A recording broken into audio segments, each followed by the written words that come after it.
আসসালামু আলাইকুম বন্ধুরা। একটা আছে না, মনে করেন যে আল্লাহ যারে দেয় হ্যাঁ থাপ্পড় মাইরা দেয়, কি থাপ্পড় মাইরা দেয়। এই যে দেখেন আমার কপিলের এই যে খেজুরের চারাগুলা, এটি তুল্লা লাগানো হয়েছিল একটা 10 রিয়াল করে, মানে তুল্লা লাগাইছে 10 রিয়াল করে নিছে।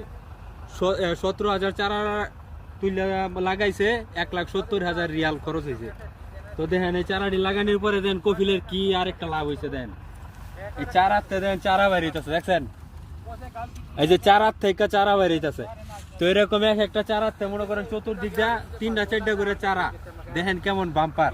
তো কপিলে যদি এই জায়গায় করে, এমনি আছে 13,000 খেজুরের গাছ, ওটিতে তো খেজুর পাইতেছে। আবার ওই যে ওদিকে গমের রাসাস আছে, ওটি তুললা রাসাস তুললা এই খেজুর লাগাইবো, এই চারা লাগাইবো, তাহলে বাম্পার ফলন।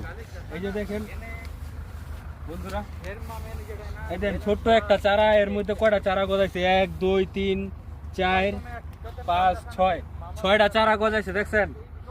তো খেজুরের আগে জানতাম যে খেজুরের বীজ দা যে বীজ লাগাইলে খেজুর হয়, এই ওটা মনে করেন যে ভুল। আপনার খেজুরের বীজ লাগাইলে খেজুর গাছ হইব ঠিক আছে, কিন্তু খেজুর কম, মানে ধরা কম সম্ভাবনা।